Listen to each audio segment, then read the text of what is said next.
জায়গায় গিয়েছেন এবং ওনার কিছু কর্মকাণ্ড আমরা দেখেছি। কিছু কর্মকাণ্ড নিয়ে আমার কাছে মনে হয়েছে যে মানে আমি একটা যেন বাংলাদেশের যে ট্র্যাডিশনাল পলিটিশিয়ান সেরকম আচরণ যেন দেখছি না, এবং এটা আমাকে ব্যক্তিগতভাবে আমি বলবো মুগ্ধই করেছে।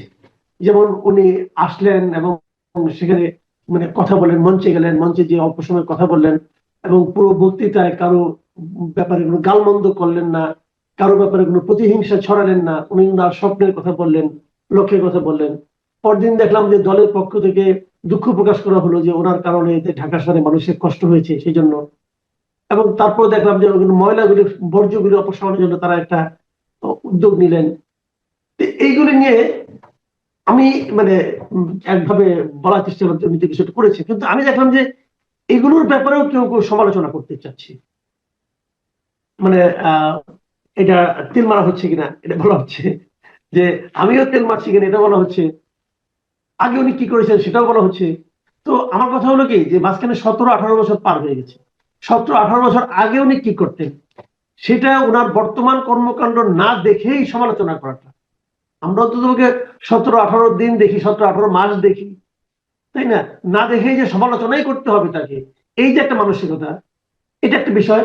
আবার বিপরীত দিকে আরেকটা মানসিকতা দেখলাম যে বিভিন্ন মিডিয়াগুলোতে আগে যেরকম দেখতাম যে মানে প্রধানমন্ত্রীর মানে অনুষ্ঠান হলে পরে সেটা নিয়েই হয়তো একটা টেলিভিশনে, আপনি তো টেলিভিশনে ছিলেন দীর্ঘদিন, আপনি জানেন, খবরের হয়তো প্রথম অর্ধ ওটা নিয়ে চলে গেল। এটাও কিন্তু দেখা গেছে কালকে বিভিন্ন টেলিভিশন, আমি নিজেও দেখেছি, ফার্স্ট হাফ পুরাটাই তারেক রহমানের কর্মকাণ্ড নিয়ে আলোচনা হচ্ছে। বিভিন্ন পত্রিকা দেখেছি প্রথম পাতা তারেক রহমান ছাড়া কোনো নিউজই নাই। কোন কোন পত্রিকা 3 পেজ পর্যন্ত তারেক রহমানকে দিয়ে দেওয়া হয়েছে, উৎসর্গ করা হয়েছে। এই যে দুটো ধারা, যে একটা হলো না দেখে সমালোচনা করা, আর একটা হলো প্রশংসা করতেই থাকা করতেই থাকা। তো এই বিষয়গুলিকে আপনি আসলে কিভাবে বিশ্লেষণ করবেন? একটু বড় হয়ে গেল আমার প্রশ্নটা, তো অমন হয়। দ্বিতীয় অংশের উত্তরটা আগে দিই, সেটা হচ্ছে গণমাধ্যম তার পুরনো সংস্কৃতি এবং পুরনো আচরণ থেকে বের হতে পারে নাই। একটা উদ্দেশ্য হচ্ছে যে প্রাথমিক অবস্থায় যেহেতু পাঠকের মধ্যে অনেক ঔৎসুক্য থাকবে কিংবা দর্শকদের মধ্যে অনেক ঔৎসুক্য থাকবে, তাই সেই কৌতূহল বিবেচনা করে অনেকেই তাকে নিয়ে প্রচুর সংবাদ ছেপেছেন। তিনি কিভাবে নামলেন, সুটকেস হাতে নিলেন, কার সাথে কথা বললেন, কাকে জড়িয়ে ধরলেন, এরকম খুঁটিনাটি বিষয় তারা কাভার করেছে। আমার কাছে মনে হয়েছে পত্রিকাগুলির ক্ষেত্রে এটা একটা আধিক্যতা হয়ে গিয়েছে, যেটাকে বাংলা ভাষায় বলা দেখলামও। কারণ টেলিভিশনে সবাই তাকে দেখতে পাচ্ছে, এই পুরো যাত্রাটা লাইভে কাভার করা হয়েছে এবং বিএনপির যে প্রচার সেল তারাও লাইভ দিয়েছে। তাহলে আবার উনি কোথায় থামলেন, কোথায় কি করলেন, এইটা যে এইভাবে বলতে হবে আজকের এই তথ্য প্রযুক্তির উন্নতির যুগে, এটার দরকার ছিল না। পত্রিকাগুলি একটু সংযত আচরণ করতে পারতো। কিন্তু আমার কাছে মনে হয়েছে পত্রিকাগুলি তাদের যে 17 বছরের নানান ধরনের তেল দেওয়া কিংবা নানান ধরনের ভুল ত্রুটি আছে সেগুলো মোচন করার জন্য ওই দিনই তারা সকলে ঝাঁপ দিয়ে নেমে পড়েছিল। এটার দরকার ছিল না, কারণ তারেক রহমান এই জিনিসটা যে পছন্দ করবেন না এটা তিনি বহু আগে থেকে বলেছেন এবং ওই দিনও তার সব কাজের মধ্যে এটা দেখা যাচ্ছিল যে তিনি আবেগ পছন্দ করছেন না, অতিরিক্ত স্লোগান দেওয়া পছন্দ করছেন না, বড় চেয়ারে বসা পছন্দ করছেন না। সম্বোধনের মধ্যে তিনি মুরব্বীদেরকে, ভাই বোনদেরকে সম্বোধন করেছেন, আলাদা করে দলের লোকজন কিংবা কোন স্পেসিফিক জনতাকে তিনি সম্বোধন করেন নাই। এই সবকিছু দেখেও আমার মনে হয় যে পত্রিকাগুলি এটা থেকে বের হতে পারে নাই। আর টেলিভিশনের কথা যদি বলেন, টেলিভিশনগুলি সারাক্ষণ ভয়ে কাতর, কে কখন ঢুকে পড়বে, কার চাকরি বন্ধ করতে বলবে। আপনি জানেন যে এরই মধ্যে নাজনীন মুন্নির চাকরি খাওয়ার জন্য কিছু লোকজন ব্যস্ত হয়ে পড়েছে। এরকম যে চাপ টিভিগুলির উপরে এবং বিশেষ করে টেলিভিশনের যন্ত্রপাতির যে উচ্চ মূল্য, এইসব কারণে অনেক ক্ষেত্রেই টিভির মালিকেরা শঙ্কিত এবং তারা এক ধরনের প্রতিরক্ষা আশা করেন। ফলে তারা দেখাতে চেয়েছেন যে তারা একটি রাজনৈতিক দলের সাথে আছেন বা তাদের সঙ্গে তারা আছেন, কারণ এই রাজনৈতিক দলটি মধ্যপন্থা অবলম্বন করছে। আরো একটি বিষয় হচ্ছে যে আপনি জানেন নিশ্চয়ই যে প্রথম আলো ডেইলি স্টারে আগুন দেওয়া হয়েছে, সেখানে প্রথম আলো ডেইলি স্টারে কিন্তু মিডিয়ার যন্ত্রপাতিও ছিল, কারণ তারা এখন এক ধরনের তথ্য প্রচার করে থাকে যেটা ভিডিও চিত্রের মাধ্যমে। তারা সাক্ষাৎকার প্রচার করে ভিডিওতে এবং চোরকির অফিস ছিল, সবকিছু পুড়িয়ে দেওয়া হয়েছে। ফলে এইসব থেকে অনেকটা ভীত সন্ত্রস্ত একটা অবস্থা তৈরি হয়েছে অনেকের মধ্যে। একজন আমাকে বলেছেন, একজন টিভি মালিক, যে ভাই ওরা যদি ঢিল মারে তাহলে আমি সারাদিন 24 ঘন্টা কি করে পাহারা দিব, এরকম একটা কথা তিনি বলেছেন, যেটা আমার কাছে মনে হচ্ছে যে খুবই দুর্বলতা। কারণ ঢিল মারলে উনি তাদের ছবি প্রচার করে দিবেন এবং তারপর আইন শৃঙ্খলা তাদেরকে রক্ষা করবে, বা আইন শৃঙ্খলা বাহিনী তাদেরকে প্রতিরক্ষা দিবে এবং যারা অপরাধী তাদেরকে ধরবে। কিন্তু দেখেন টিভির মালিক বিশ্বাস করতে পারছেন না যে আইন শৃঙ্খলা রক্ষাকারী বাহিনী ছবি দেখেও তাদেরকে ধরবে নাকি ধরবে না। তো এই জায়গাটিতেই হচ্ছে সমস্যা। আইন শৃঙ্খলা রক্ষাকারীদের উপরে যদি আমাদের আস্থা থাকতো, বিশেষ করে পুলিশের উপরে, তাহলে কিন্তু মালিকেরা ঝুঁকি নিত, কিন্তু এখন মালিকেরা কোনো ঝুঁকি নিতে প্রস্তুত না। তো এইসব কারণে আমার কাছে মনে হয়েছে যে আতিশয্য একটু বেশি হয়ে গিয়েছে। আর এর সাথে তো ভাইরাল হওয়ার লোভ আছে। ওই দিন ওনার ছবি যেখানে গিয়েছে সকলে ক্লিক করেছেন, ওনার বিড়ালটা পর্যন্ত পপুলার হয়েছে। বিড়ালের নাম কি এটা জাতি প্রায় মুখস্থ করেছে।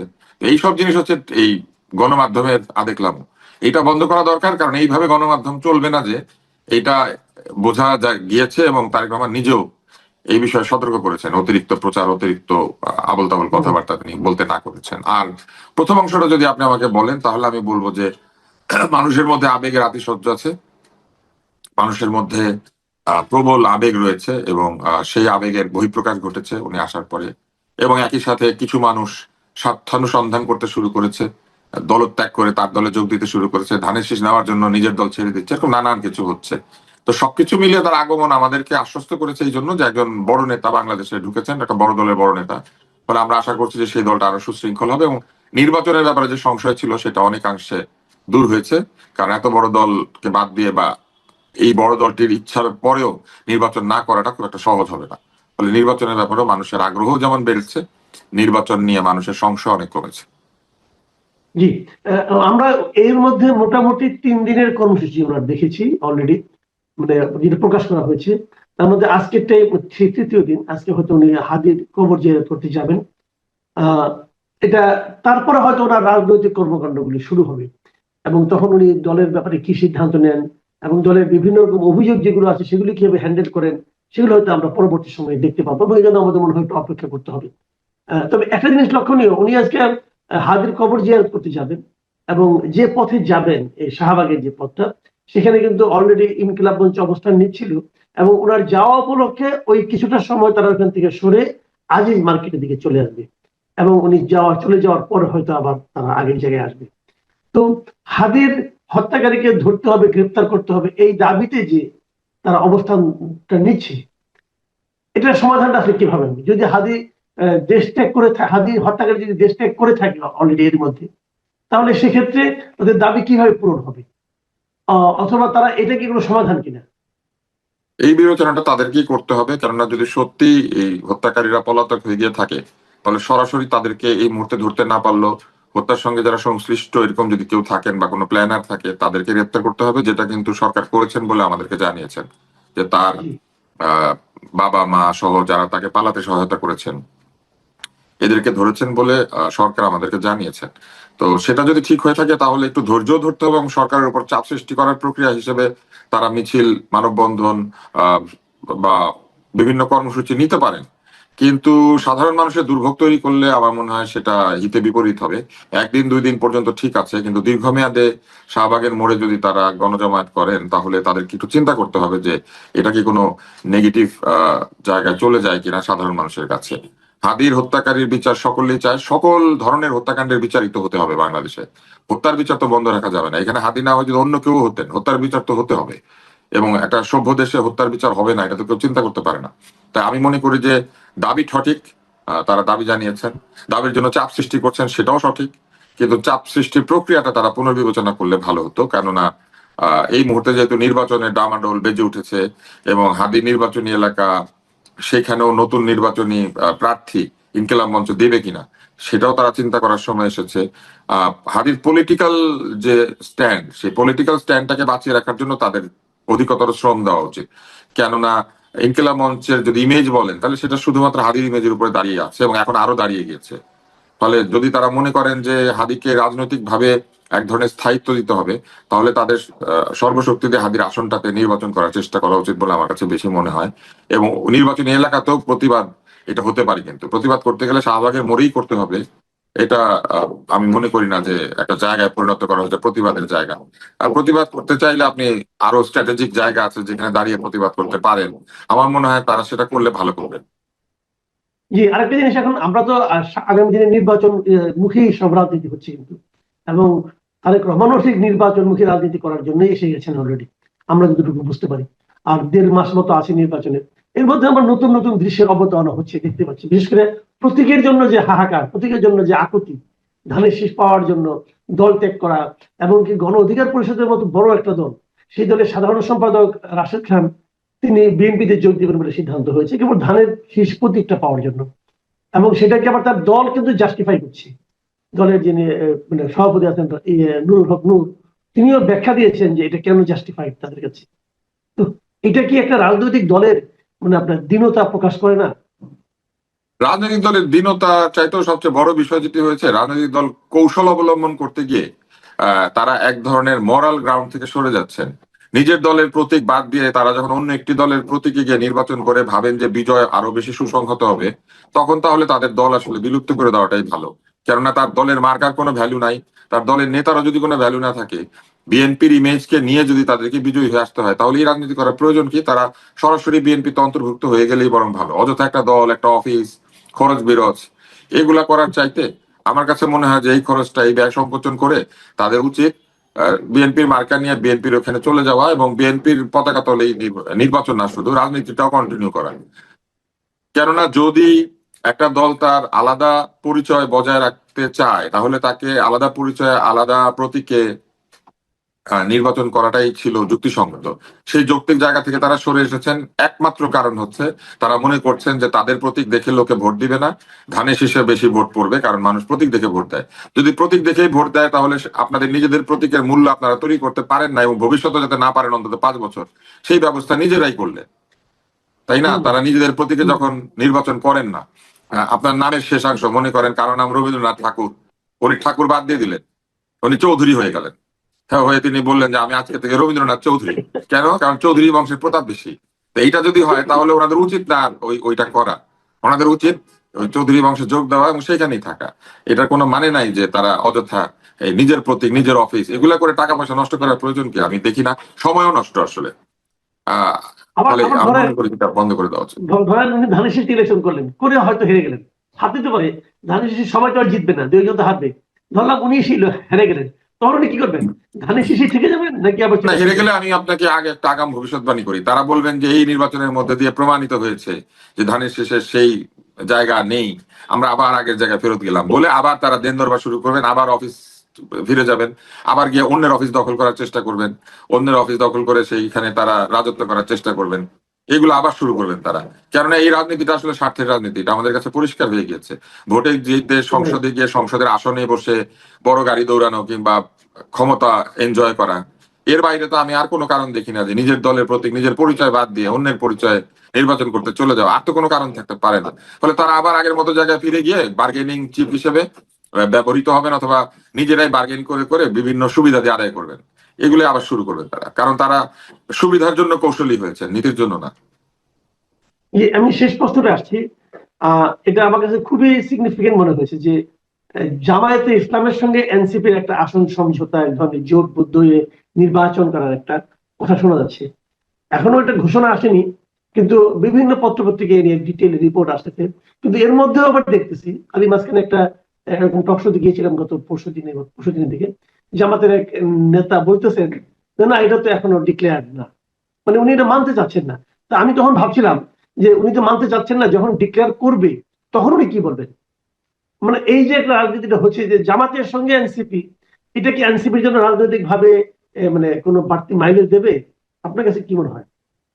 ডিক্লারেশনের আগে আমাদের কোনো কিছু সরাসরি বলা উচিত না, কেননা এখনো তো এই বিষয়টা আহ, সর্বসমক্ষে ঘোষিত হয় নাই।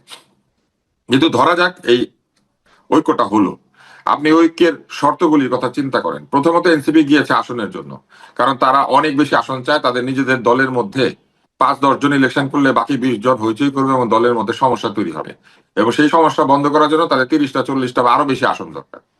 এবং সেই জন্য তারা একটা শক্তিশালী দলের সঙ্গে যাওয়ার চেষ্টা করেছে। বিএনপির পক্ষে তাদেরকে 30, 40, 50টা আসন দেওয়া সম্ভব না, এটা কোনোভাবেই সম্ভব না।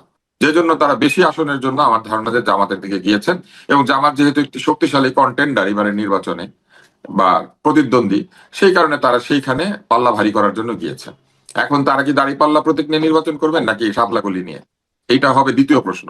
যদি তারাও ভিপি নুরের দলের মতো দাঁড়িপাল্লা প্রতীকে চলে যেতে চান, তাহলে তো দল বন্ধ করে দিতে হবে। তা আমি ধারণা করছি সেটা তারা করবেন না। তারা শাপলাকলি প্রতীকে দাঁড়িপাল্লার সাথে মিলে নির্বাচন করবেন। এখন 30টি আসনে তারা নিজেদের প্রার্থী দিলেন, ধরে নিলাম সেই 30টি আসনে তাদের অনেক জনপ্রিয়তা আছে, কিন্তু বাকি 270টি আসনে তাদের প্রতীক হারিয়ে যাবে, তাদের দলও হারিয়ে যাবে, কারণ তাদের দলের লোকদের জামাত ইসলামের সাথে মিলে জামাতের প্রার্থীর জন্য ভোট চাইতে হবে। এবং তারা যখন জামাতের সঙ্গে মিলে জামাতের প্রার্থীর সাথে ভোট চাইবেন, তাদের নিজেদের দলের যে আইডেন্টিটি বা তাদের দলীয় নেতা কর্মীদের যে পরিচয় বা এই জুলাই আন্দোলনের যে ভূমিকা, সেগুলো সব এক ধরনের নিষ্ক্রিয়তার দিকে চলে যাবে। মানুষ ভুলে যেতে শুরু করবে এবং ভেবে নেবে যে এই দলের লোকেরা জামাতের সঙ্গে মিলে গিয়েছে। ফলে 270টি আসনে তাদের অবস্থা আগামী 5 বছর তো দূরের কথা, আগামী 10 বছরের জন্য খারাপ হয়ে যেতে পারে। এবং অনেক দলের নেতাকর্মী কিন্তু দল থেকে সরে তারাও চিন্তা করবেন যে থাকি যদি তাহলে শক্তিশালী দলের সাথে থাকি। ফলে যে এলাকার যে জিতার মতো ক্যান্ডিডেট দেখা যাবে তার পেছনে গিয়ে তারা দাঁড়িয়ে যাবেন, কারণ স্বার্থের রাজনীতিটা এইখানেও এস্টাবলিশড হয়ে যাচ্ছে। তৃতীয় বিষয় হচ্ছে তারা ক্রাউড ফান্ডিং শুরু করেছিলেন। যারা ক্রাউড ফান্ড করেছেন তারা কি জামাতের সঙ্গে তারা মিলবেন এই কথা জেনে ক্রাউড ফান্ড করেছেন? ফলে বিভিন্ন প্রার্থীরা যে 10, 20, 50 লাখ টাকা করে তুলছেন মানুষের কাছ থেকে, তারা যদি জানতেন যে তারা জামাতের সঙ্গে ইলেকশন করবেন, তাহলে তো এত টাকা হয়তো তারা তুলতে পারতেন না। এই টাকাগুলি তারা কি করবেন? এই টাকাগুলি খরচ করা কি আসলে নৈতিকভাবে ঠিক হবে? কারণ এককভাবে এনসিপি নির্বাচন করবে এই কথা জেনে লোকজন ফান্ডিং করেছে। এখন জামাতের ঘাড়ে উঠলে পরে জামাত ঘাড়ে নিয়ে ঘুরবে, জামাত টাকা পয়সা দিবে, মানুষ কেন টাকা পয়সা দিতে যাবে? তাই না? অনেক ভোটারই নিশ্চয়ই আছেন যারা এনসিপি কে ভোট দেওয়ার জন্য টাকাটা দিয়েছেন, তারা নিশ্চয়ই দাঁড়িপাল্লাকে ভোট দেওয়ার জন্য অন্যান্য আসনে এই টাকাটা দিবেন না। যে 270টি আসনে তারা প্রার্থী দিবেন না, সেই 270টি আসন থেকে কি তাদের কাছে টাকা পয়সা আসে নাই? তো সেই টাকা কোথায় ব্যবহৃত হবে? এখন এইটা হচ্ছে তৃতীয় একটা প্রশ্ন। চতুর্থ একটা প্রশ্ন আছে, সেটা হচ্ছে তারা যে জুলাই বিপ্লবের কথা বললেন, জুলাই আন্দোলনের কথা বললেন, এক ধরনের আহ রাজনীতির কথা বললেন যেটা নতুন বন্দোবস্ত, অথচ তারা একটি পুরনো দলের সঙ্গে চলে গেলেন। অন্যতম পুরনো দল বাংলাদেশের, এই উপমহাদেশের অন্যতম পুরনো দল জামাত ইসলাম, হ্যাঁ, যেটা একাধিক দেশে শাখাও রয়েছে। তো এরকম একটা দলের সঙ্গে তারা চলে গেলেন। তারা যখন স্লোগান দেন তারা বলেন পিন্ডি না ঢাকা, দিল্লি না ঢাকা। তো এই দলের তো পিন্ডিতে শাখা আছে, দিল্লিতেও শাখা আছে, তাই না? এই দল তো দুই দেশে আছে। তো এই দলের সঙ্গে তারা চলে গেলেন, তো তারা তো পিন্ডি ঢাকা দিল্লি সব মিলাই ফেললেন। তো তারা কেন যাবেন? জামাত ইসলামী রাজনীতি করতেই পারে, জামাতের রাজনীতি আমরা জানি, এবং জামাত রাজনৈতিক দল হিসেবে মানুষের কাছে যদি গ্রহণযোগ্যতা পায় সেটা তারা পাবেন, সেখানে তো কারো বাধা দেওয়ার কিছু নাই। কিন্তু যারা মুখে বলে যে আমরা কারো ধামা ধরে না, তাহলে যে দলের ধামা 3 দেশে বিস্তৃত এবং আরো আন্তর্জাতিক দেশসমূহে তাদের লোকজন রয়েছে, সেই সেই ধামা সম্পন্ন দলের সঙ্গে তারা গেলেন কেন? এটা একটা চতুর্থ প্রশ্ন। পঞ্চম একটা প্রশ্ন আছে, সেটা হচ্ছে তারা যে ভবিষ্যতে রাজনীতি করবেন, তারা বলেছিলেন নতুন বন্দোবস্ত করবেন। আসন ভাগাভাগির রাজনীতি কি নতুন বন্দোবস্ত? আসন ভাগাভাগির রাজনীতি তো হচ্ছে এই উপমহাদেশের সবচেয়ে পুরনো রাজনীতি। আপনি যদি দেখেন তাহলে দেখবেন যখন এই যে শ্যামা প্রসাদ মন্ত্রিসভা হয়েছিল, সেখানে আসন ভাগাভাগি, এই সিট ভাগাভাগি, কে মুখ্যমন্ত্রী হবেন এটা নিয়ে একের পর এক সরকার বদল হয়ে যেত। তারপরে যখন পাকিস্তান হলো, পাকিস্তানে একটার পর একটা সরকার পড়ে গিয়েছে একই ব্যাপারে, ক্ষমতায় কে যাবেন, কোন দিকে কয়টা আসন। এবং তারপরে যখন বাংলাদেশ হয়েছে, যে আর্টিকেল 70 যেটার মধ্যে ফ্লোর ক্রসিং বন্ধ করা হয়েছে, এটা করাই হয়েছিল এই ভয়ে যে সকালবেলা এক জায়গায় বক্তৃতা দিয়ে রাত্রেবেলা এক দলে চলে যায়। তো সেই ভাগাভাগির রাজনীতি তো আমরা বন্ধ হতে দেখলাম না, উল্টা দেখলাম যে নির্বাচন হওয়ার আগেই ভাগাভাগির রাজনীতিতে তারা জড়িয়ে পড়েছেন। তো তাহলে সেই পুরনো রাজনীতিতেই আমরা থেকে গেলাম। এটাই যদি রাজনীতি হয়, এটাই যদি রাজনীতি হয় যে আমাদেরকে জিততেই হবে, তাহলে শহীদ হাদির রাজনীতি কোথায় যাবে? হাদি পরিষ্কারভাবে বলেছিল যে সে মনে করে সে জিতবে না, তবুও সে নির্বাচন করছে, কারণ এই নির্বাচন হচ্ছে তার আদর্শকে স্থাপন করার নির্বাচন। সে বলেছিল যদি সে 500 ভোটও পায় সে নির্বাচন করবে, এবং আরো বলেছিল যে এই নির্বাচনে যদি সে নির্বাচিত হয় তাহলে সে 299 জন সংসদ সদস্যকে দুর্নীতির বিরুদ্ধে কথা বলে, দায়িত্ব পালনের কথা বলে, নানান ভাবে চাপ সৃষ্টি করে সে সংসদকে এক ধরনের তটস্থ করে রাখবে, হাদিটা বলেছিল। তাহলে হাদির আদর্শের কথা আপনি বলবেন আর অন্যদিকে আপনি সিট ভাগাভাগির রাজনীতি করবেন, এটা কি করে হয়? হাদির মতো স্বতন্ত্র দাঁড়িয়ে যেতেন যদি এতই মনে করেন যে দল পাচ্ছে না। আরো একটা কথা আছে, হাদিকে তারা বুকে নিয়েছেন, হাদিকে তারা আদর্শ হিসেবে খুব প্রচার করছেন।